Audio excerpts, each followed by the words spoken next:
Hello students, welcome to WB exam guide. আজকে ম্যাথের পেডাগজির ওপর ম্যারাথন ক্লাস হবে। তো খুবই তাড়াতাড়ি আমরা ক্লাসটা করব, প্রত্যেকে আনসার করবে, প্রচুর এমসিকিউ প্র্যাকটিস করাবো তোমাদেরকে। শুধু এমসিকিউ নয়, এমসিকিউ এর সঙ্গে কোন কোন জিনিসগুলো তোমাদেরকে পড়তে হবে আর কোন কোন জিনিসগুলো তোমাদেরকে অবশ্যই দেখিয়ে যেতে হবে, আমি সমস্ত কিছু তোমাদেরকে দেখিয়ে দেবো। তো প্রত্যেকে গুড ইভিনিং। প্রত্যেকে ক্লাসটা একবার লাইক করে দাও। তোমাদের পরীক্ষার জন্য ভেরি ভেরি ইম্পর্টেন্ট ক্লাসটা, প্রত্যেকে লাইক করে দাও। সারাদিন ক্লাস দিতে পারিনি ব্যস্ততা থাকার কারণে। ওকে, চলো প্রত্যেকে লাইক করো আর প্রত্যেকে আনসার করবে, প্রত্যেকে পার্টিসিপেট করো ক্লাসে।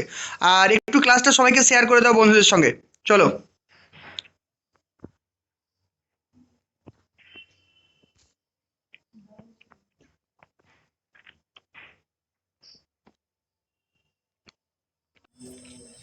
চলো ফার্স্ট কোশ্চেন আনসার করো। বলছে অ্যাসেস কোন ল্যাটিন শব্দ থেকে এসেছে? অর্থাৎ আমরা জানি অ্যাসেসমেন্ট, সেই অ্যাসেসমেন্ট শব্দটির অ্যাসেস, এই শব্দটির ল্যাটিন শব্দ কোন শব্দটি থেকে এসেছে? অপশন এ বলছে কি অ্যাসাইড, অপশন বি অ্যাসাডাইর, অপশন নাম্বার সি বলছে অ্যাসাইড, আর অপশন নাম্বার ডি অ্যাসিডাইর। অর্থাৎ উচ্চারণগুলো বা প্রোনাউন্সিয়েশন কিন্তু সিমিলার, কিন্তু এর যে স্পেলিংগুলো কিন্তু আলাদা। তো স্পেলিংগুলো ভালো করে দেখে রাখো যে অ্যাসেস শব্দটি কিন্তু ল্যাটিন শব্দ থেকে এসছে, যেটা হচ্ছে কি অ্যাসিডেয়ার। অপশন নাম্বার ফোর হবে এই প্রশ্নের কারেক্ট আনসার। ক্লিয়ার প্রত্যেকের? দেখো তোমাদেরকে যে গণিতের পেডাগজির নোটসটা দিয়েছি সেখানে কিন্তু সুন্দরভাবে লেখা আছে যে অ্যাসেসমেন্ট। তোমরা জাস্ট অ্যাসেসমেন্ট চ্যাপ্টারটা খুলবে, যে অ্যাসেস শব্দটি ল্যাটিন শব্দ অ্যাসিডিয়ার শব্দ থেকে এসেছে, যার অর্থ হচ্ছে টু সিট বাই। বোঝা গেল?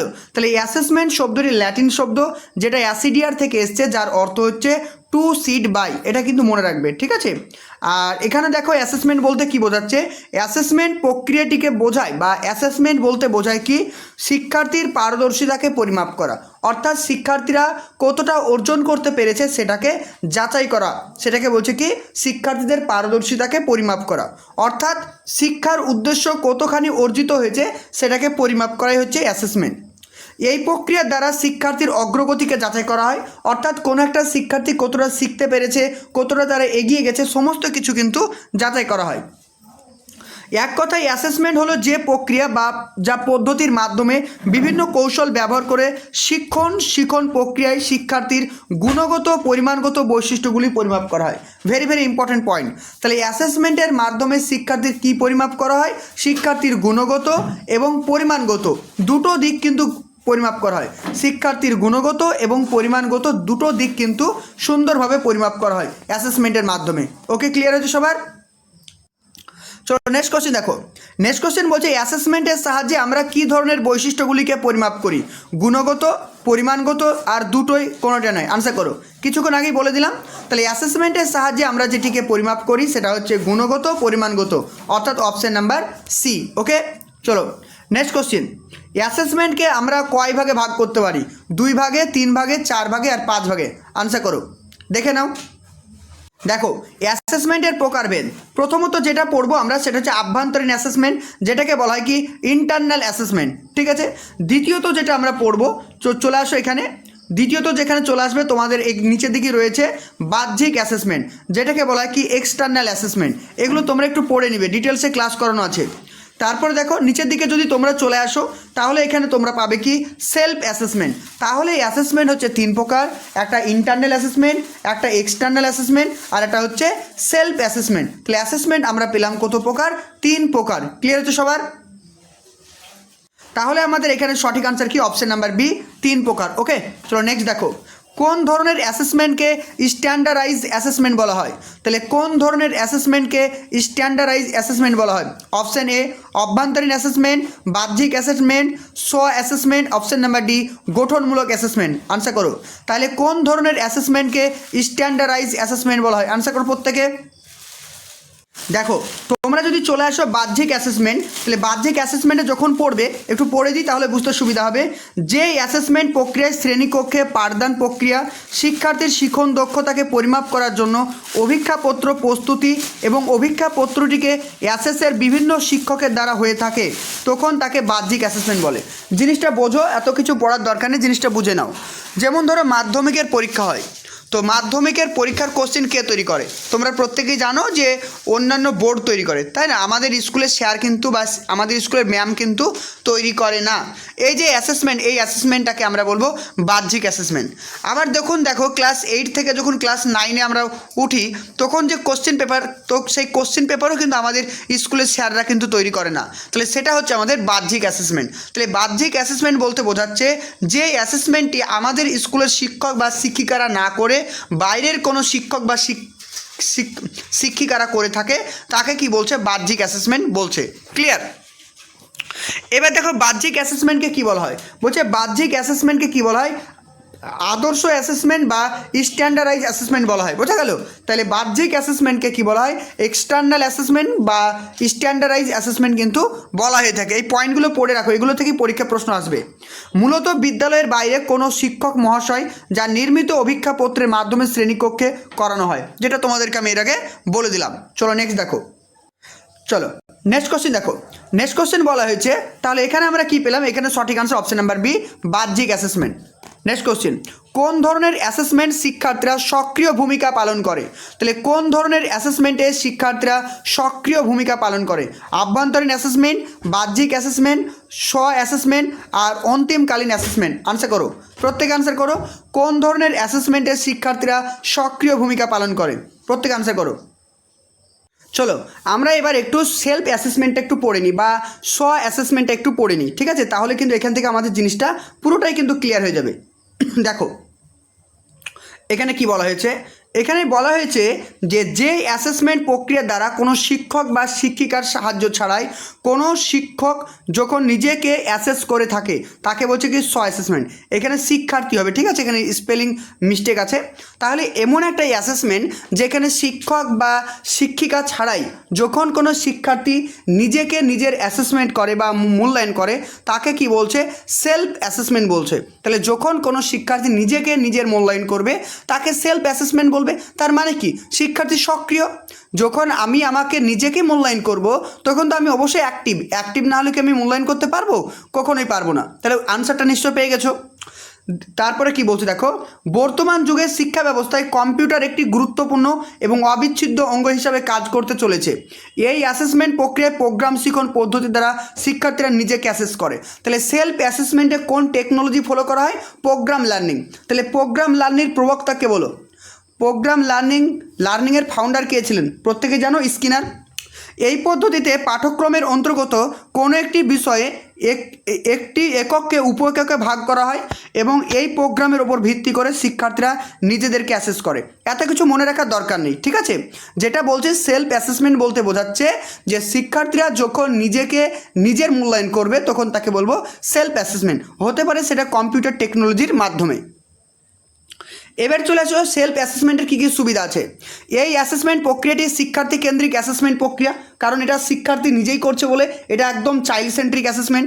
শিক্ষার্থীদের শিখন প্রক্রিয়ায় সক্রিয় অংশগ্রহণে উৎসাহ প্রদান করে থাকে। তাহলে আনসার তোমরা পেয়ে গেলে, এখানে শিক্ষার্থীরা সব থেকে বেশি সক্রিয় হয়ে থাকে। তারপর নেক্সট দেখো, আলাদা করে কোনো শিক্ষক বা শিক্ষিকার প্রয়োজন হয় না। এইগুলো থেকে প্রশ্ন। তাহলে কোন অ্যাসেসমেন্টে শিক্ষার্থীরা নিজেদেরকে নিজেরাই মূল্যায়ন করে? তাহলে সেলফ অ্যাসেসমেন্ট। কোন অ্যাসেসমেন্টে শিক্ষক বা শিক্ষিকার ভূমিকা নগণ্য?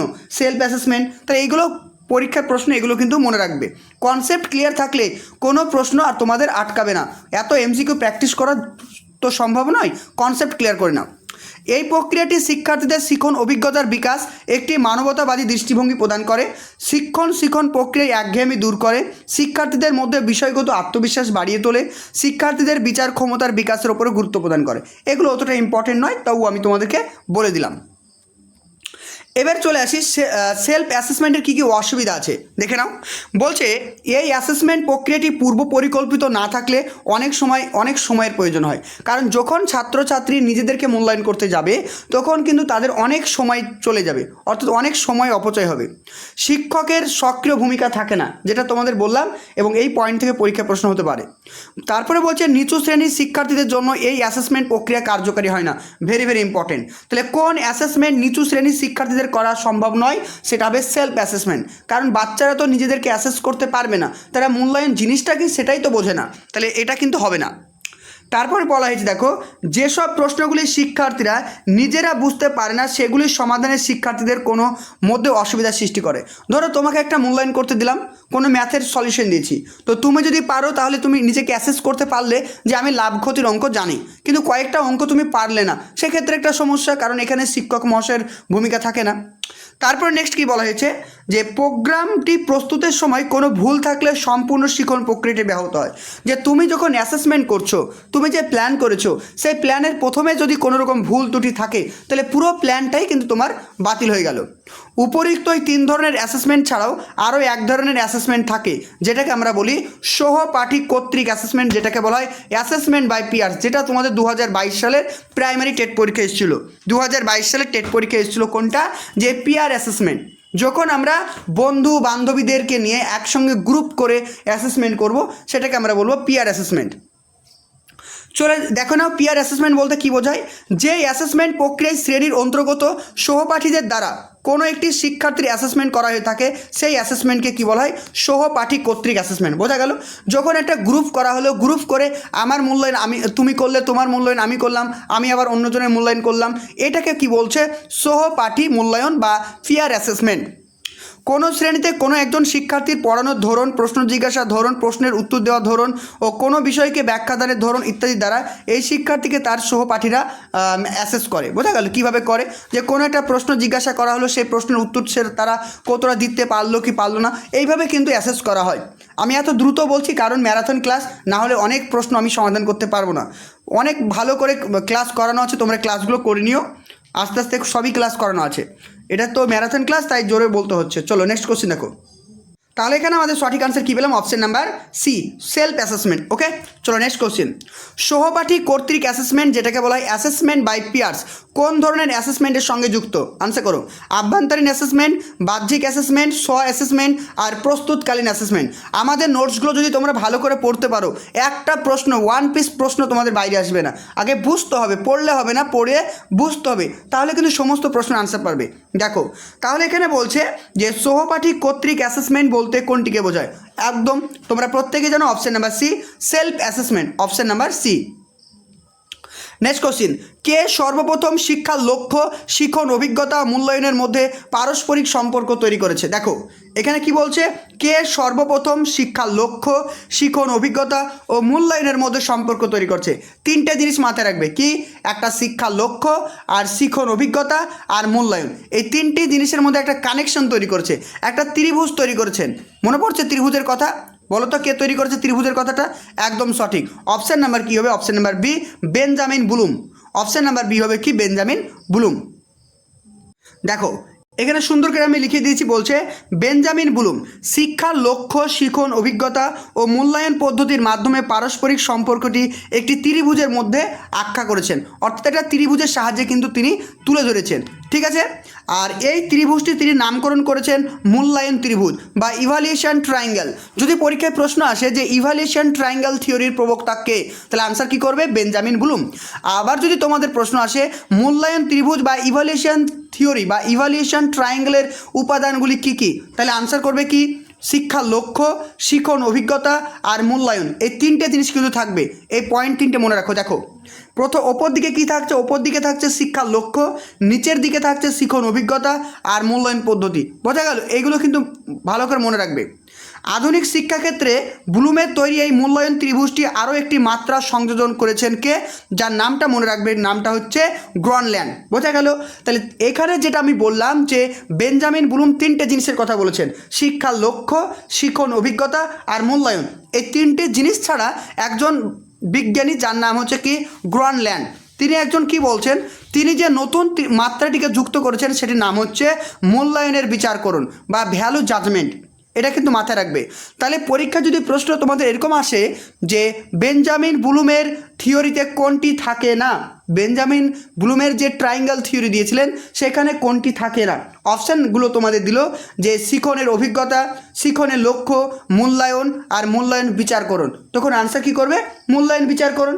ওকে, দেখো তার লক্ষ্যে কি রয়েছে, তিনি যে ডায়াগ্রামটা দিয়েছেন সেখানে ওপরে ছিল কি মূল্যায়নের বিচার করুন, আর বেঞ্জামিন ব্লুমের ওপর দিকে কি ছিল? শিক্ষার লক্ষ্য ছিল। আর এই যে গ্রিনল্যান্ড নামটা আমরা পেলাম, এই গ্রিনল্যান্ডের শিক্ষা লক্ষ্যটার অবস্থান কোথায়? ওই ট্রায়াঙ্গেলের মিডিলে অবস্থান করছে। ঠিক আছে, এগুলো তোমরা পড়ে রাখবে, তাহলে কিন্তু হয়ে যাবে। ওকে, চলো নেক্সট দেখো। তারপর নেক্সট কোশ্চেন দেখো। নেক্সট কোশ্চেন বলা হয়েছে কি যে মূল্যায়নের কটি পর্যায় রয়েছে? 5টি, 6টি, 7টি, 8টি। আনসার করো।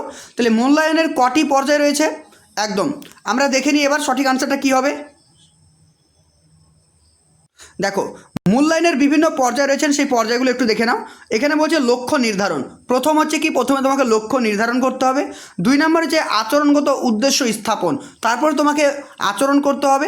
তারপরে মূল্যায়ন কৌশলের নির্বাচন, অভিক্ষা প্রস্তুতিকরণ, মূল্যায়নের কৌশল প্রয়োগ করা।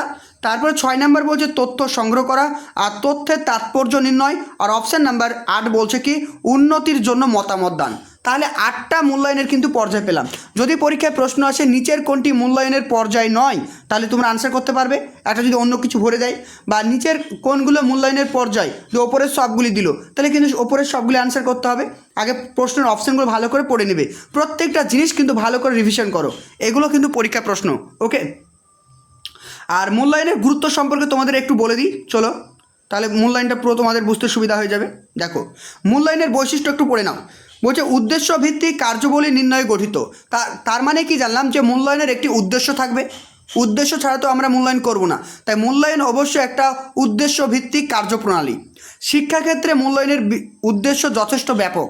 কি দেখো, মূল্যায়নের মধ্যে দিয়ে কোনো বিষয়ে পরিমাণগত গুণগত বিচার করা হয়। Very very important point. তাহলে মূল্যায়নের মাধ্যমে শিক্ষার্থীর কোন দিকটিকে বিচার করা হয়? গুণগত ও পরিমাণগত। Very important. মূল্যায়ন একটি জটিল প্রক্রিয়া যা সম্পূর্ণ করতে বিভিন্ন কৌশল ব্যবহার করা হয়। তারপরে দেখো, মূল্যায়ন একটি নিরবিচ্ছিন্ন প্রক্রিয়া, অর্থাৎ মূল্যায়ন কিন্তু আমরা শিক্ষার্থীদের সবসময় করে থাকব। মূল্যায়ন শিক্ষার্থীর প্রাথমিক আচরণ অভিজ্ঞতা এবং পরবর্তী আচরণ অভিজ্ঞতাকে বিবেচনা করে। অর্থাৎ একটা শিক্ষার্থীর এখন কেমন আচরণ রয়েছে, আগামী দিনে কি আচরণ হবে বা আগামী দিনে কি আচরণ হতে পারে, সমস্ত কিছু কিন্তু এই মূল্যায়নের মাধ্যমে জানা যায়। মূল্যায়নের মধ্যে দিয়ে কেবলমাত্র শিক্ষার্থী নয়, শিক্ষা ব্যবস্থার সামগ্রিক মূল্যায়ন করা হয়। তাহলে মূল্যায়নের মাধ্যমে কি কি মূল্যায়ন করা হয়? শিক্ষার্থীর পারদর্শিতা মূল্যায়ন করা হয়, শিক্ষা ব্যবস্থাটাকে মূল্যায়ন করা হয়, এবং শিক্ষক মহাশয়ের টিচিং অ্যাবিলিটি বা শিক্ষা দেওয়ার ক্ষমতাটাকেও মূল্যায়ন করা হয়। তাহলে মূল্যায়নের মাধ্যমে 3টে জিনিসকে পরিমাপ করা হয়: শিক্ষার্থী, শিক্ষণ ব্যবস্থা বা এডুকেশন সিস্টেম, আর একটা হচ্ছে টিচারের অ্যাবিলিটি, লার্নিং অ্যাবিলিটি। ওকে, তারপর দেখো, মূল্যায়নের মধ্যে দিয়ে কেবলমাত্র যেটা পড়লাম, মূল্যায়নের মধ্যে দিয়ে শিক্ষার্থীর সামাজিক, মানসিক, দৈহিক, প্রক্ষোভিক, শিক্ষাগত সমস্ত দিকের বিচার করা হয়। তাহলে মূল্যায়নের মাধ্যমে শিক্ষার্থীর সার্বিক দিকের বিকাশ সাধন করা হয়। তাহলে সার্বিক দিক বলতে কোনটিকে বোঝায়? মানসিক, সামাজিক, দৈহিক, প্রক্ষোভিক সমস্ত দিকের বিকাশ সাধন করা হয়। শিক্ষার্থীর আচরণের ক্রমোন্নতির হার মূল্যায়নের মধ্যে দিয়ে নির্ণয় করা হয়। বোঝা গেল যে আজকে একটা শিক্ষার্থী কতটা জেনেছে, আগামী দিনে কতটা জানবে, সে পরপর কীভাবে জানছে বা শিখছে, সবই কিন্তু এই মূল্যায়নের মাধ্যমে যাচাই করা যায়। ওকে, এবার চলে আসি মূল্যায়নের উদ্দেশ্য। বলছে শিশুদের প্রত্যাশিত আচরণ এবং আচরণের পরিবর্তন পর্যবেক্ষণ করা হয়। মানে একটা শিশুর আচরণের কী কী পরিবর্তন ঘটছে সেটা কিন্তু মূল্যায়নের মাধ্যমে দেখা হয়। একটি শিশুর অর্জিত গুণাবলীর দক্ষতার পরীক্ষা করা হয়। অর্থাৎ একটা শিশু বা একটা শিক্ষার্থী একটা টপিক সম্পর্কে বা একটা বিষয় সম্পর্কে কতটা জানতে পেরেছে, বুঝতে পেরেছে, বা সেই টপিকটার সম্পর্কে তার কী দক্ষতা রয়েছে, সমস্ত কিছু বিচার করা হয় এই মূল্যায়নের মাধ্যমে। শিক্ষাদান পদ্ধতির উদ্দেশ্য ও প্রয়োগ বোঝা, বিদ্যালয়ের সকল কার্যক্রম পরীক্ষা করা। বোঝা গেল? তাহলে শিক্ষাদান পদ্ধতির উদ্দেশ্য কী রয়েছে, সেটা কিভাবে প্রয়োগ করব, সমস্ত কিছু এই মূল্যায়নের মাধ্যমে দেখা যায়। নেক্সট বলা হয়েছে পাঠ্যক্রম, পাঠ্যপুস্তক এবং পাঠদান পদ্ধতি উন্নত করা যায়। তাহলে তুমি যে পাঠদান পদ্ধতি করছো, যে তুমি যে মেথডে পড়াচ্ছো, সেই মেথডটি শিক্ষার্থীরা কতটা বুঝতে পারছে কি পারছে না সেটা মূল্যায়ন করা হয়। তুমি যে পাঠ্যক্রমটি পড়াচ্ছো, সিলেবাস অনুযায়ী পড়াচ্ছো, সেই সিলেবাসটা ত্রুটি আছে কি নেই সেটা কিন্তু মূল্যায়ন করা হয় এই ইভ্যালুয়েশনের মাধ্যমে। শিক্ষার্থীর সামর্থ্য অনুযায়ী, প্রয়োজন অনুযায়ী ভাগ করা হয়। যে তোমার ক্লাসে বিভিন্ন ধরনের শিক্ষার্থী রয়েছে, তাদের কি চাহিদা, তাদের কি ডিম্যান্ড, তাদের কি লেভেল, সমস্ত কিছু তোমাকে জানতে পারবে কিসের মাধ্যমে? এই মূল্যায়নের মাধ্যমে। শিশুদের সমস্যা নির্ধারণ ও সমাধান করা, যে কোনো একটা শিশুর কি সমস্যা রয়েছে, সেই সমস্যাটা কিভাবে তুমি সমাধান করবে, সমস্ত কিছু জানা যায় কিসের মাধ্যমে? এই মূল্যায়নের মাধ্যমে। এই পয়েন্টগুলো কিন্তু ভালো করে পড়ে রাখবে।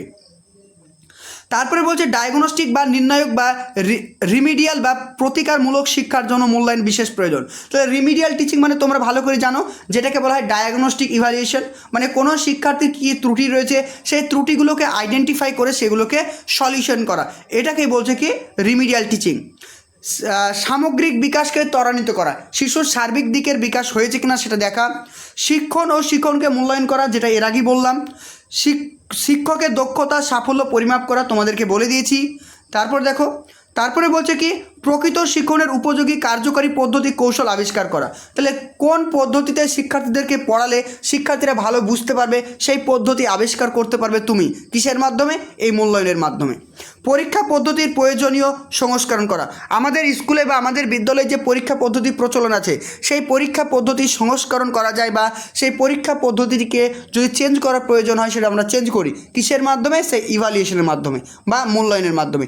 এই যে পয়েন্টগুলো বললাম এই পয়েন্টগুলো মনে রাখবে, এইগুলো থেকেই কিন্তু পরীক্ষা প্রশ্ন হয়ে থাকে।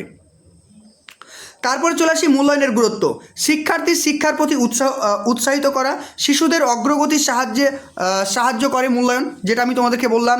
এছাড়াও কি তাদেরকে পেশাগত দিকে এগিয়ে নিয়ে যায়, শিক্ষার্থীরা কতটা শিখতে পেরেছে বা তাদের লক্ষ্য কতটা অর্জন হয়েছে সেদিকে সহযোগিতা করে, শিশুদের সমস্যাকে বুঝতে সাহায্য করে কে? এই মূল্যায়ন। ঠিক আছে, তোমাদের গুরুত্ব বলে দিয়েছি, মূল্যায়নের প্রকারভেদ পরে পড়াবো। দেখো তাহলে এখানে আমরা কি পেলাম, যে মূল্যায়নের কটি পর্যায়? মূল্যায়নের হচ্ছে 8টি পর্যায় পেয়েছি। চলো নেক্সট দেখো, এবার যেটা আমরা পড়বো যে মূল্যায়নকে আমরা কয়টি ভাগে ভাগ করতে পারি। বলছে 3টি, 4টি, 5টি, 2টি। আনসার করো, মূল্যায়নকে আমরা কয়টি ভাগে ভাগ করতে পারি? 3টি, 4টি, 5টি, 2টি। দেখে নাও। চলো মূল্যায়নের প্রকারভেদ। মূল্যায়নের প্রকারভেদ কী কী রয়েছে? এক নম্বর প্রস্তুতকালীন মূল্যায়ন, যেটাকে বলছে ফর্মেটিভ ইভ্যালুয়েশন। 2 নম্বর হচ্ছে কি সামেটিভ ইভ্যালুয়েশন। 3 নম্বর হচ্ছে কি ডায়াগনস্টিক ইভ্যালুয়েশন। আর 4 নম্বর হচ্ছে কি প্লেসমেন্ট ইভ্যালুয়েশন। প্রত্যেকটা জিনিস তোমাদেরকে ভালো করে জেনে যেতে হবে। যতই এমসিকিউ প্র্যাকটিস করে যাও না কেন, কোনোতেই কিছু হবে না, ভালো করে কিন্তু এই থিওরিগুলো পড়ে যাবে পরীক্ষায়। ঠিক আছে, সমস্ত কিছু তোমাদেরকে নোটস আকার প্রোভাইড করেছি। তাহলে মূল্যায়নের প্রকারভেদ 4টি পেলাম, একটা হচ্ছে কি ফর্মেটিভ, সামেটিভ, আর ডায়াগনস্টিক, আর প্লেসমেন্ট। ঠিক আছে, তাহলে অপশান নাম্বার কী পেলাম, যে মূল্যায়নের প্রকারভেদ কটি? 4টি। ওকে, চলো নেক্সট কোশ্চেন দেখো। বলছে ইউনিট টেস্ট কোন ধরনের মূল্যায়নের সঙ্গে যুক্ত? ইউনিট টেস্ট কোন ধরনের মূল্যায়নের সঙ্গে যুক্ত? আনসার করো, প্রস্তুতকালীন মূল্যায়ন, দুর্বলতা নির্ণায়ক মূল্যায়ন, অন্তিমকালীন মূল্যায়ন, আর স্থান নির্ণায়ক মূল্যায়ন। আনসার কী হবে? Unit test. একদম সঠিক, প্রত্যেকের এখানে সঠিক আনসার কী হবে আমাদের? যে প্রস্তুতকালীন মূল্যায়ন, যেটাকে আমরা কি বলি? Formative evaluation. তাহলে ইউনিট টেস্ট কি? ইউনিট টেস্ট হচ্ছে প্রস্তুতকালীন মূল্যায়ন, অপশন নাম্বার এ। দেখো প্রস্তুতকালীন মূল্যায়ন সম্পর্কে আমি জিস্ট আকারে বলে দিচ্ছি। প্রস্তুতকালীন মূল্যায়ন বলতে বোঝাচ্ছে কোনো একটা শিক্ষা ব্যবস্থা বা কোনো একটা শিক্ষাবর্ষ চলাকালীন যে মূল্যায়ন করা হয় তাকে কি বলছে? প্রস্তুতকালীন মূল্যায়ন। অর্থাৎ কর্ম চলাকালীন যে মূল্যায়ন করা হয় তাকে বলছে প্রস্তুতকালীন মূল্যায়ন। ধরো আমি তোমাদেরকে পড়াতে একটা প্রশ্ন জিজ্ঞাসা করলাম, সেটা কী ধরনের মূল্যায়ন? সেটা হবে প্রস্তুতকালীন মূল্যায়ন বা ফর্মেটিভ ইভ্যালুয়েশন। এই মূল্যায়নকে আর এক নামে ডাকা হয়, সেটা হচ্ছে কি গঠনমূলক মূল্যায়ন। মনে থাকবে, তাহলে গঠনমূলক মূল্যায়ন কাকে বলবো? প্রস্তুতকালীন মূল্যায়ন বা ফর্মেটিভ ইভ্যালুয়েশনকে বলবো। তারপর নেক্সট দেখো, আরেকটা ইম্পর্টেন্ট পয়েন্ট, এই মূল্যায়নকে কি বলা হয়? Evaluation for learning. ঠিক আছে, ইভ্যালুয়েশন ফর লার্নিং বলা হয়। ঠিক আছে, বা মূল্যায়নের জন্য বা শিক্ষণের জন্য মূল্যায়ন। তাহলে ফর্মেটিভ ইভ্যালুয়েশনকে কী বলা হয়? ইভ্যালুয়েশন ফর লার্নিং, এটা কিন্তু বলা হয়। এই ধরনের মূল্যায়নে শিক্ষক মহাশয় বিভিন্ন ধরনের প্রশ্নকরণের মাধ্যমে তাদের জ্ঞানমূলক বা তাদের দক্ষতামূলক জিনিসগুলো যাচাই করে।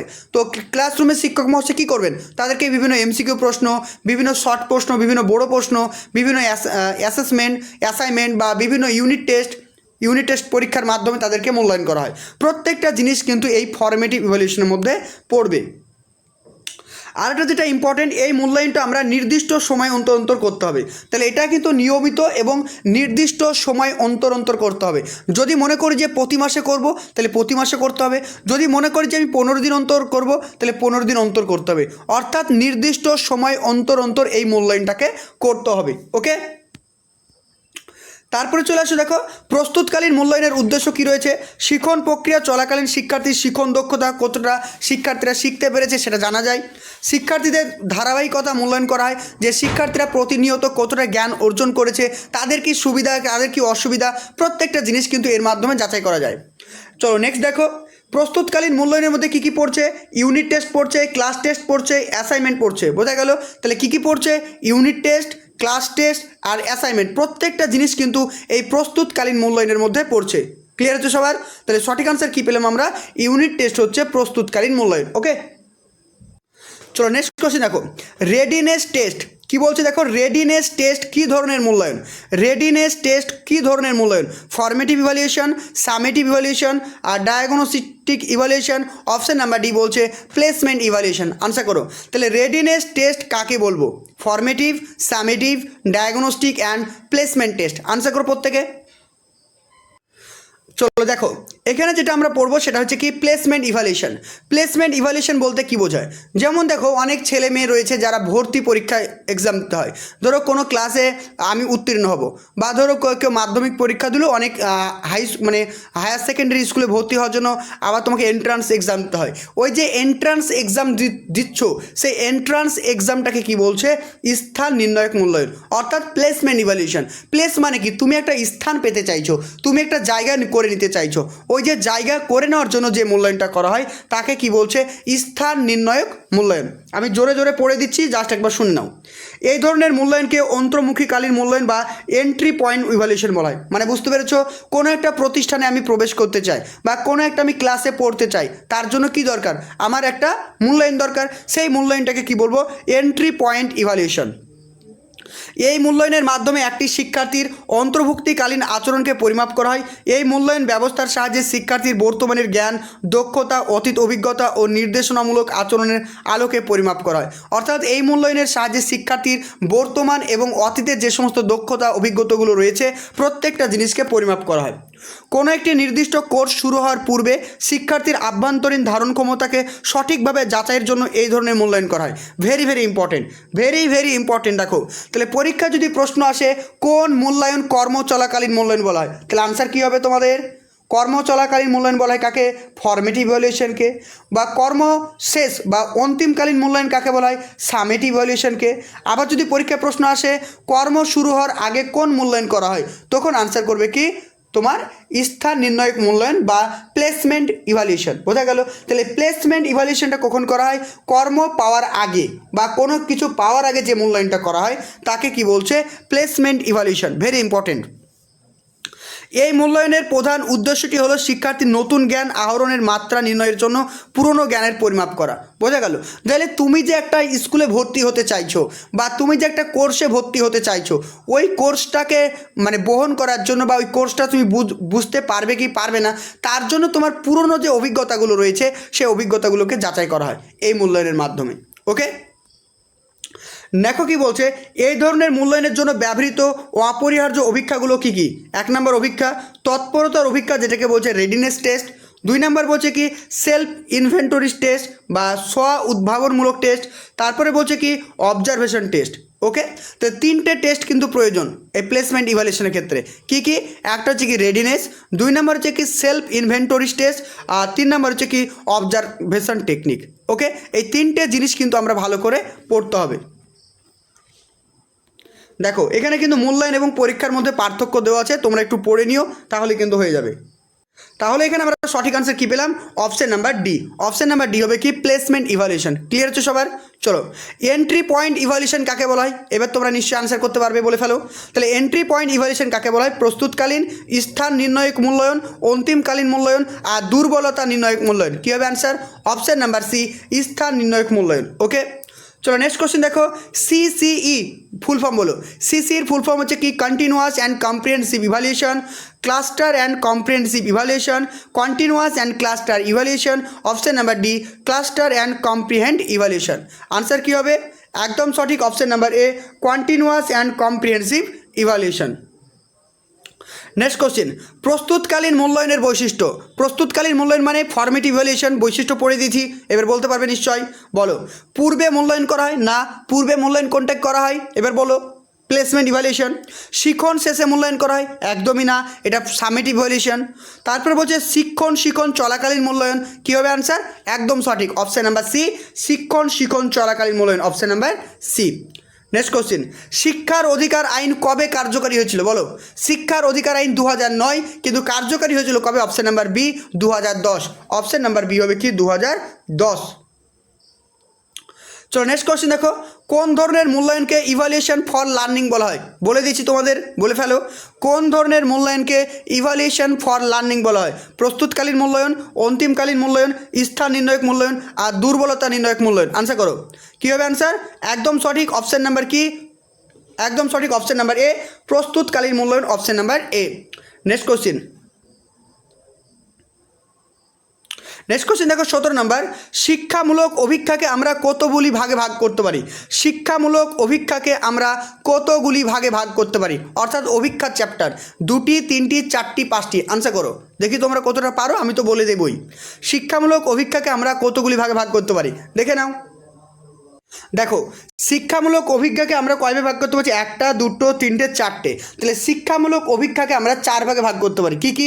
একটা হচ্ছে কি পারদর্শিতার অভিজ্ঞা, যেটাকে বলা হয় অ্যাচিভমেন্ট টেস্ট। 2 নম্বর হচ্ছে কি ডায়াগনস্টিক টেস্ট। 3 নম্বর হচ্ছে কি প্রোগনস্টিক টেস্ট, ঠিক আছে, যেটা বলছে পূর্বভাস সূচক অভিজ্ঞা। তারপরে চলে আসি সার্ভে টেস্ট। তাহলে এই যে টেস্টগুলো, প্রত্যেকটা টেস্ট কিন্তু ভালো করে পড়ে যাবে, এর ওপরই কিন্তু প্রশ্ন থাকবে। তাহলে শিক্ষামূলক অভিক্ষাকে আমরা 4টি ভাগে ভাগ করতে পারলাম। একটা হচ্ছে কি achievement test, diagnostic test, prognostic test আর অপশন নাম্বার 4 হচ্ছে সার্ভে টেস্ট। ঠিক আছে, প্রত্যেকটা টেস্ট সম্পর্কে কিন্তু এখানে সুন্দর করে লেখা আছে, প্রত্যেকটা জিনিস তোমরা পড়ে নিবে। তাহলে এখানে আমরা সঠিক আনসার কী পেলাম? অপশান নাম্বার সি, 4টি। ওকে, নেক্সট কোশ্চেন দেখো, স্পিড টেস্ট। স্পিড টেস্ট অভিক্ষার কোন ভাগের সঙ্গে সম্পর্কিত? স্পিড টেস্ট অভিক্ষা কোন ভাগের সঙ্গে যুক্ত? ব্যাখ্যাদানের ভিত্তিতে অভিক্ষার প্রকারভেদের সঙ্গে। অপশান নাম্বার বি, প্রশ্নের প্রকৃতির ভিত্তিতে অভিক্ষার প্রকারভেদের সঙ্গে। অপশান নাম্বার সি, পারদর্শিতার হারের ভিত্তিতে অভিক্ষার প্রকারভেদের সঙ্গে। আর অপশান নাম্বার ডি, পদ্ধতির অভিজ্ঞতার প্রকারভেদের সঙ্গে। আনসার করো, তাহলে স্পিড টেস্ট কিসের সঙ্গে যুক্ত ছিল? তাহলে এখানে আমাদের সঠিক আনসার কি? অপশান নাম্বার সি, পারদর্শিতার হারের ভিত্তিতে অভিক্ষার প্রকারভেদের স্পিড। তাহলে জিনিসটা দেখো, মনে রাখবে কিভাবে। স্পিড মানে কি? স্পিড মানে গতি। আমরা বলি না যে তোমার স্পিড কত, ভালো করে বলছো, তোমার স্পিড কত? আমরা স্পিড বের করব কি করে? আমরা বার করবো দূরত্ব বাই সময়, অর্থাৎ দূরত্বর পরিবর্তনের হার, মানে স্থান পরিবর্তনের হারকে কি বলছে? স্পিড। ঠিক তেমনি পারদর্শিতা পরিমাপ, যে তুমি কত হারে শিখতে পারছো, বোঝা গেল? পারদর্শিতা মানে কি? তোমার অ্যাচিভমেন্ট। স্পিড মানে কি? তোমার হার, শেখার হার। তাহলে স্পিড মানে বলতে বোঝাচ্ছে পারদর্শিতা হার, মানে তুমি কতটা স্পিডে, তুমি কতটা গতিতে শিখছো, সেটাকে বলছে পারদর্শিতার হারের ভিত্তিতে অভিক্ষার প্রকারভেদ। Option number C.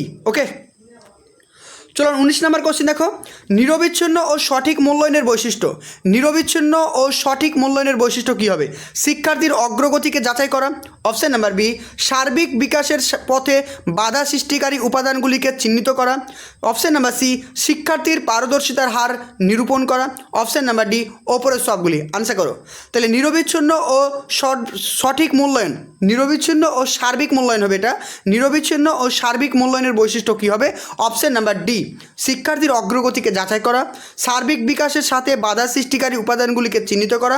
Option number C, শিক্ষার্থীর পারদর্শিতার হারকে নিরূপণ করা। অপশন নাম্বার ডি, ওপরের সবগুলি। তাই এখানে আমাদের সঠিক আনসার অপশন নাম্বার ডি, ওপরের সবগুলি। ঠিক আছে, আবার আসছি একটু পরে।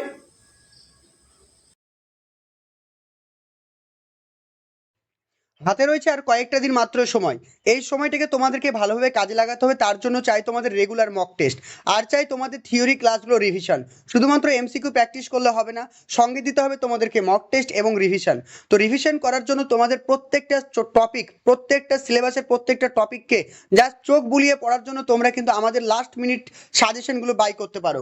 এখানে প্রত্যেকটা সাবজেক্ট একদম টপিক ওয়াইজ কিন্তু নোটস রাখা আছে, যেগুলো পড়লে কিন্তু তোমাদের এই অল্প কয়েকদিনের মধ্যে পুরো সিলেবাসটা তোমরা কভার করতে পারবে। প্রত্যেকটা সাবজেক্ট, গ্রামার, বাংলা, ব্যাকরণ থেকে যে যে টপিকগুলো ইম্পর্টেন্ট সমস্ত কিছু এখানে কভার করা আছে। অব্যয়, ক্রিয়ার ভাগ, বাক্য পরিবর্তন, ধ্বনি, যেগুলো আমাদের পরীক্ষার জন্য ইম্পর্টেন্ট, প্রত্যেকটা জিনিস রয়েছে।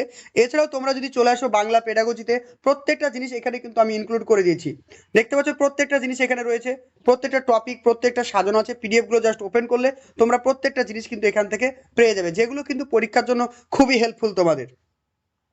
জাস্ট পিডিএফগুলো ওপেন করলে তোমরা দেখতে পাবে একদম কালার করে সুন্দর করে রাখা আছে, যেগুলি পরীক্ষাতে খুবই আসে। সিটেটে এখান থেকে প্রচুর প্রশ্ন আসে, প্রত্যেকটা জিনিস হাইলাইট করা আছে। যেগুলো সিটেটের প্রশ্ন সেগুলোকে প্রত্যেকটা জিনিস হাইলাইট করে রাখা আছে, যেগুলো তোমরা কিন্তু অল্প সময়ের মধ্যে রিভিশন করে যেতে পারবে পরীক্ষার আগে। প্রত্যেকটা জিনিস তোমরা এই নোটসের মাধ্যমে পেয়ে যাবে। সঙ্গে থাকবে প্রচুর পরিমাণে আমাদের এমসিকিউ এর ম্যারাথনের কোশ্চেন। আর তোমরা যদি সাইকোলজি চ্যাপ্টারগুলো দেখতে চাও তাহলে এখানে দেখতে পাচ্ছ প্রত্যেকটা চ্যাপ্টার সাইকোলজি রাখা আছে। যদি তোমাদেরকে প্রেরণা চ্যাপ্টারটা দেখিয়ে দিই তাহলে তোমরা দেখতে পাবে, দেখতে পাচ্ছ প্রত্যেকটা জিনিস এখানে লেখা আছে যেগুলো থেকে পরীক্ষায় প্রশ্ন আছে। এই জায়গাগুলো থেকে গত বছর কিন্তু তোমাদের পরীক্ষায় প্রশ্ন এসেছিলো। সমস্ত জায়গাগুলোকে কিন্তু আমরা কভার করেছি একদম সিটেটের উপর ভিত্তি করে, যেগুলো পড়লে কিন্তু তোমাদের পরীক্ষায় কিন্তু হুবহু কমন আসবে। কিন্তু কনসেপ্ট ক্লিয়ার না থাকলে কখনোই কিন্তু তোমরা এমসিকিউ প্র্যাকটিস করে পরীক্ষায় ভালো রেজাল্ট করতে পারবে না। প্রত্যেকটা জিনিস কিন্তু এখানে সুন্দর করে রাখা আছে। তো তোমরা যারা আমাদের নোটসগুলোকে পারচেস করতে চাইছো, এখন অফার চলছে, শুধুমাত্র 50 টাকা পেমেন্ট করতে হবে। শুধুমাত্র 50 টাকা পেমেন্ট করলে তোমরা প্রত্যেকটা সাবজেক্ট 5টা সাবজেক্টের থিওরি, কন্টেন্ট এবং এমসিকিউ তোমরা পেয়ে যাবে। শুধুমাত্র 50 টাকা পেমেন্ট করলেই তোমরা প্রত্যেকটা সাবজেক্টের কিন্তু নোটস পেয়ে যাবে। আর আরেকটা কথা তোমাদেরকে বলে রাখি, সঙ্গে তোমাদেরকে দিতে হবে রেগুলার মক টেস্ট। তো মক টেস্টও তোমরা আমাদের সঙ্গে দিতে পারো। আমাদের প্রতিদিন 150 নম্বরে মক টেস্টের আয়োজন করা হয়েছে। শুধুমাত্র 50 টাকা পেমেন্ট করলে তোমরা এক্সাম পর্যন্ত কিন্তু রেগুলার মক টেস্ট দিতে পারবে। আর এক্সামের পরে কিন্তু তোমাদের মেরিট লিস্টের ব্যবস্থা করা হয়েছে, যেখানে তোমাদের স্কোর তোমরা জানতে পারবে, তোমাদের লেভেল তোমরা জানতে পারবে। তো তোমরা দেখতে পাচ্ছ রেগুলার যে আমরা মক টেস্টগুলো নিয়ে থাকি সেগুলোর জন্য কিন্তু রেগুলার কিন্তু মক টেস্ট নেওয়া হয়। এখানে কয়েকশো ছেলেমেয়ে কিন্তু রেগুলার মক টেস্ট দিচ্ছে, তাদের স্কোর তোমরা দেখতে পাচ্ছ, তাদের লেভেলটা কোথায়। তো তুমি তোমার লেভেলটা অবশ্যই পরীক্ষার আগে যাচাই করে নাও। আর রেগুলার কিন্তু মক টেস্ট দিতে হবে, না হলে কিন্তু পরীক্ষায় তুমি পিছিয়ে পড়বে। তো তোমরা যারা মক টেস্ট দিতে চাইছো বা আমাদের লাস্ট মিনিট সাজেশনগুলো পারচেস করতে চাইছো, অবশ্যই স্ক্রিনে যে নাম্বারটি রয়েছে সেই নাম্বারটিতে কন্ট্যাক্ট করো। Thank you.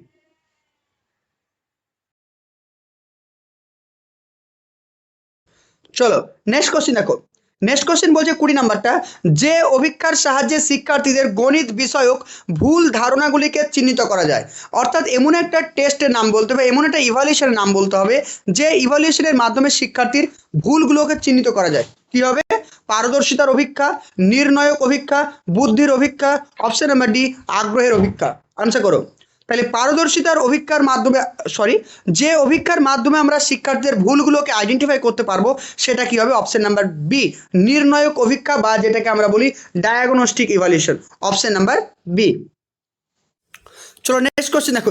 21 নম্বর প্রশ্নটা প্রয়োজন নেই, 21 নম্বর এ হবে আনসার, এটা প্রয়োজন নেই। ঠিক আছে, চলো নেক্সট দেখো 22 নাম্বারটা।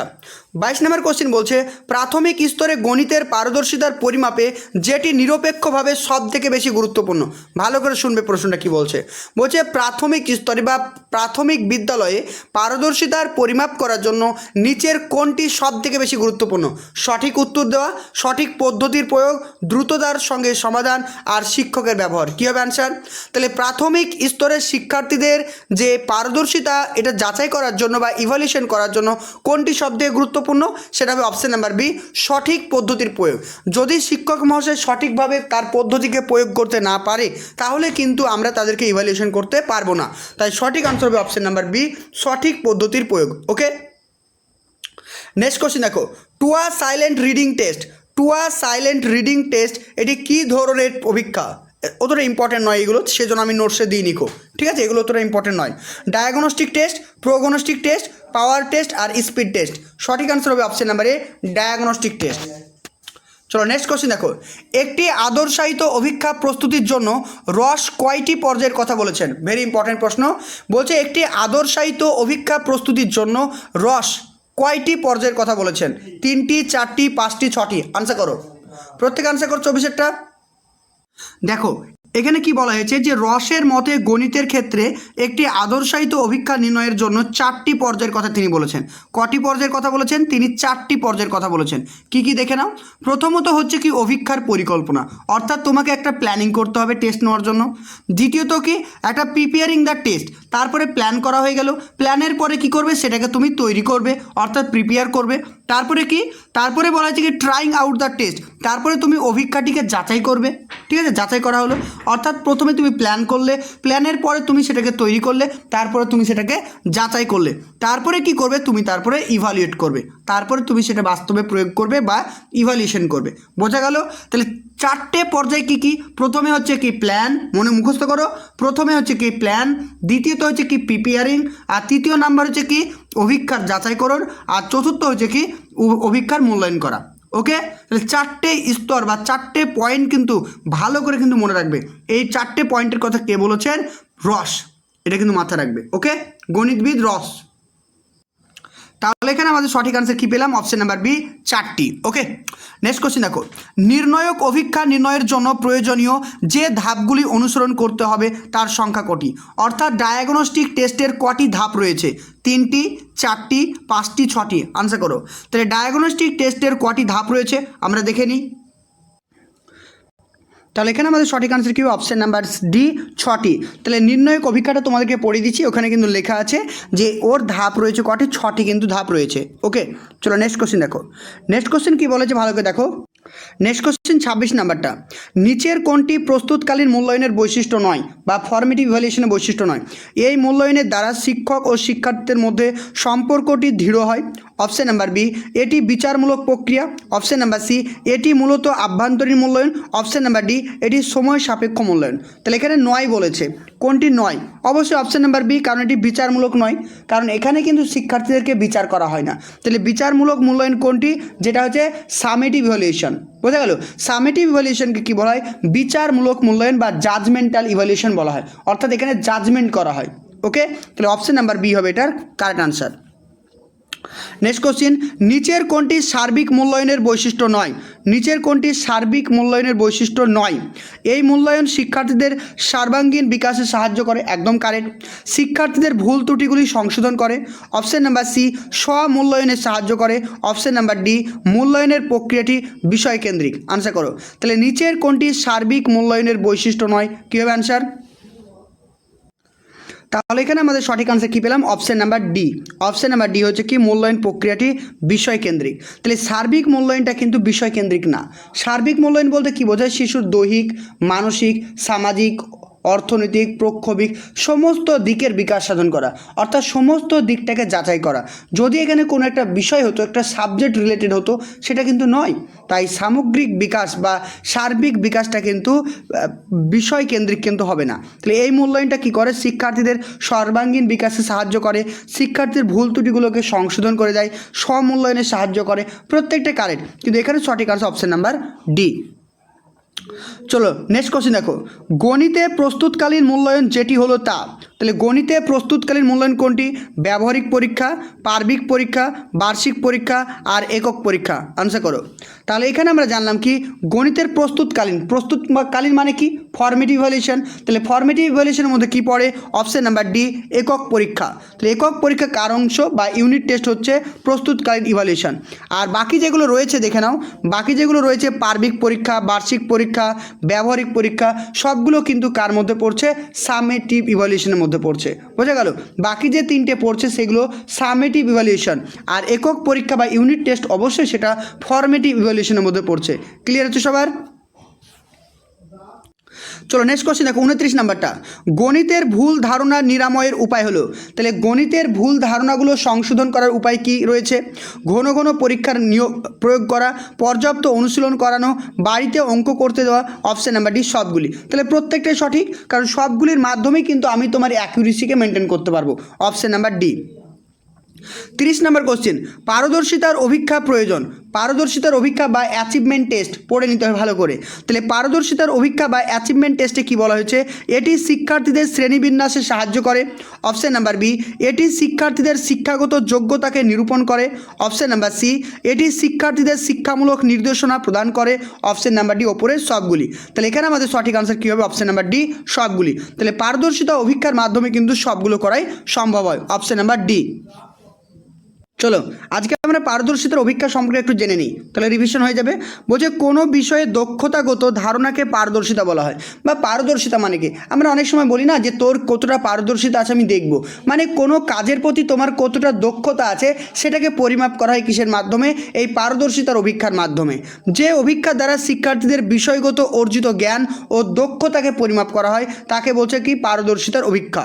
তাকে পারদর্শিতার অভিজ্ঞতা বা অ্যাচিভমেন্ট টেস্ট বলছে। ওকে, এবার দেখো পারদর্শিতার অভিজ্ঞতার উদ্দেশ্যসমূহ কী কী উদ্দেশ্য রয়েছে? শিক্ষার্থীদের বিষয়কেন্দ্রিক পারদর্শিতা নির্ণয় করা, কোনো বিষয়ে পাঠ এককের জ্ঞান পরিমাপ করা, বা কোনো একটা পাঠে বা কোনো একটা লেসনে তার কতটা জ্ঞান আছে সেটা জানা যায়।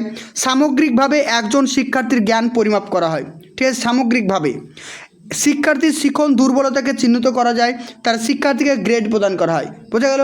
গ্রেড মানে কি? যেটা আমরা সামেটিভ ইভ্যালুয়েশনে গ্রেড প্রদান করা হয়, ঠিক তেমনি এখানেও কিন্তু একটা গ্রেড প্রদান করা হয়। তারপরে বলা হয়েছে পারদর্শিতার অভিজ্ঞতার বৈশিষ্ট্য। এটি পরিমাপমূলক আচরণ বর্ণনাকারী একটি অভিজ্ঞতা, অর্থাৎ পরিমাপমূলক আচরণ। তাহলে পারদর্শিতার অভিজ্ঞতা কীরকম? এটি পরিমাপ করা হয়, ভালো করে বোঝো। তাহলে পারদর্শিতার অভিজ্ঞতাটা কি? এটা পরিমাপমূলক আচরণ বর্ণনাকারী একটি অভিজ্ঞতা, কাঠিন্যের মাত্রাকে সঠিকভাবে পরিমাপ করে। তাহলে যে কোনো কাজ বা যে কোনো জিনিসের লেভেল কি, তার কাঠিন্যতা কি রয়েছে সেটা পরিমাপ করা হয় কিসের মাধ্যমে? পারদর্শিতার অভিজ্ঞতার মাধ্যমে। এই ধরনের অভিজ্ঞতা স্কোরিংয়ের সুবিধা আছে। স্কোরিং বা ম্যানুয়াল প্রস্তুত করা, স্কোরিংটা ম্যানুয়ালি করা হয়। পারদর্শিতার অভিজ্ঞতার সীমাবদ্ধতা। এই অভিজ্ঞতা দ্বারা প্রকৃত জ্ঞানের পরিমাপকে পরিধিকে পরিমাপ করা যায় না, মানে প্রকৃত কোনটা সেটাকে পরিমাপ করা যায় না। শিক্ষণ প্রক্রিয়ায় সাধারণত শিক্ষার্থীরা যাতে ভালো করে স্কোর করতে পারে সেদিকে লক্ষ্য করে পরিচালিত হয়। তারপরে কি বলা হয়েছে? শিক্ষার্থীর অনুভূতিমূলক বিকাশের পরিমাপ এই অভিজ্ঞতা দ্বারা করা যায় না, অর্থাৎ একটা শিক্ষার্থীর ফিলিংস কী রয়েছে সেটা কিন্তু দেখা হয় না। যেমন ধরো তোমাকে একটা কাজ দিলাম, যেমন ধরো ফাইনাল ক্রিকেট খেলা হলো, ক্রিকেট খেলার দিন আমরা দেখলাম রোহিত শর্মা কিন্তু ভালো রান করতে পারেনি। আমরা কি বলবো? রোহিত শর্মার পারদর্শিতা খুবই খারাপ। কিন্তু তার যে ফিলিংস, তার কি কষ্ট হয়েছে যে সে খেলতে পারেনি, সে তার কষ্টটার মূল্যটা আমরা দিলাম না। দিলাম কি? তার কষ্টটার মূল্যটা দিলাম না। আমরা শুধু দেখলাম যে সে খেলতে পারেনি, অর্থাৎ তার শুধু অ্যাচিভমেন্ট টেস্টটা করেছি। ওকে, তার যে অনুভূতি, তার যে ফিলিংস, সেটা কিন্তু মূল্যায়ন এখানে করা হয় না। এই ধরনের অভিজ্ঞতার উপর বেশি নির্ভর করে পাঠদানের পদ্ধতিটি যান্ত্রিক হয়ে পড়ে। বোঝা গেল? অর্থাৎ এটা একটা যান্ত্রিক পদ্ধতির মধ্যে পড়ছে। পারদর্শিতার অভিজ্ঞতাকে আবার অনেকগুলো ভাগে ভাগ করা হয়, মেনলি দুটো। একটা হচ্ছে কি আদর্শায়িত অভিজ্ঞতা, আর দুই নম্বর হচ্ছে কি শিক্ষক নির্মিত অভিজ্ঞতা। তাহলে কী পেলাম? একটা হচ্ছে কি আদর্শায়িত অভিজ্ঞতা, আর দুই নম্বর হচ্ছে শিক্ষক নির্মিত অভিজ্ঞতা। তাহলে পারদর্শিতার অভিজ্ঞতাকে দুই ভাগে ভাগ করা হয়। একটা হচ্ছে কি আদর্শায়িত অভিজ্ঞতা, যেটাকে বলা হয় কি স্ট্যান্ডার্ডাইজ টেস্ট, আর দুই নম্বর হচ্ছে কি শিক্ষক নির্মিত অভিজ্ঞতা। ওকে, এখানে দেখো লেখা আছে স্ট্যান্ডার্ডাইজ টেস্ট সম্পর্কে একটু বলে দিই। যে সমস্ত পারদর্শিতার অভিজ্ঞতাগুলিকে বিশেষ পদ্ধতির দ্বারা প্রস্তুত ও আদর্শায়ন করা হয়ে থাকে তাদের বলা হয় আদর্শায়িত অভিজ্ঞতা। ঠিক আছে, এগুলো ডিপলি অতটা প্রশ্ন আসবে না। ঠিক আছে, এগুলো ডিপলি অতটা প্রশ্ন আসবে না, এমসিকিউর মাধ্যমে তোমাদেরকে এগুলো বুঝিয়ে দেবো, নাহলে কিন্তু বুঝতে পারবে না। আরেকটা জিনিস যেটা মনে রাখো, যে শিক্ষক নির্মিত অভিজ্ঞতাটা কী? দেখো, বিদ্যালয়ের শিক্ষক বা শিক্ষিকাগণ শ্রেণীকক্ষে যে বিষয়গুলি শিক্ষার্থীদের সামনে উপস্থাপন করে সেগুলিকে বলছে কি শিক্ষার্থী কতটা আয়ত্ত করতে পেরেছে তার সঠিকভাবে পরিমাপের জন্য যেটি করা হয়। অর্থাৎ তোমার ক্লাসরুম আছে, তুমি শিক্ষার্থীদের পড়াতে ধরো কোনো শিক্ষার্থীকে কোনো প্রশ্ন জিজ্ঞেস করলে, কোনো অ্যাসাইনমেন্ট দিলে, কোনো কুইজ দিলে, এই সমস্ত জিনিসগুলোকে কি বলছে? শিক্ষক নির্মিত অভিজ্ঞতা। বোঝা গেল জিনিসটা? তাহলে শিক্ষক নির্মিত অভিজ্ঞতাটা কি? যে অভিজ্ঞতাটা আমাদের স্কুলের শিক্ষক তৈরি করবে। আর আদর্শায়িত অভিজ্ঞতা কোনটি? যেটি অন্য স্কুলের শিক্ষক তৈরি করবে। বোঝা গেল এবার জিনিসটা? এখানে কি বলছে দেখো, এই ধরনের অভিজ্ঞতার সাহায্যে শিক্ষার্থীদের শিক্ষামূলক অগ্রগতিকে সংখ্যামানের দ্বারা প্রকাশ করা হয়ে থাকে। বিদ্যালয়ের অন্তর্গত প্রতিটি বিষয়ের জন্য এই ধরনের পারদর্শিতা অভিজ্ঞতা প্রয়োজন। আর এগুলো তো তোমাদেরকে পড়িয়ে দিয়েছি কিছুক্ষণ আগে। ওকে, নেক্সট দিন আরও কিছু আমরা এমসিকিউ প্র্যাকটিস করব, এমসিকিউর সঙ্গে সঙ্গে পুরো জিনিসটাকে রিভিশন করে নেব। ক্লিয়ার? তো তোমরা জানাও যে আমি যে তোমাদেরকে এমসিকিউ এর মাধ্যমে ডিটেলসটা বলে দিচ্ছি, এটা বেশি ভালো লাগছে না এমসিকিউগুলো শুধু তোমাদের টিক মেরে কেড়ে আনসার করে দেবো? যেমন ইভিএসে তোমাদেরকে করাই, আমি ইভিএসও করাই না, ইভিএসও তোমাদেরকে বলে দিই। তো শুধু কোনগুলো করব, তো যেইভাবে বলবে সেইভাবে করাবো। যদি শুধু আনসার তোমাদেরকে টিক মেরে বলে দিই তাহলে কিন্তু প্রচুর পরিমাণে এমসিকিউ প্র্যাকটিস করা যাবে। কিন্তু তোমাদের ডিটেলসটাকে যদি রিভিশন করাতে চাই তাহলে কিন্তু বেশি হবে না, 30টা মতন হবে ম্যারাথনে। তোমরা কোনটা করতে চাইছো আমাকে জানাও। ওকে, থ্যাংক ইউ, তোমরা যা বললে তাই হবে কাল থেকে। চলো, গুড নাইট।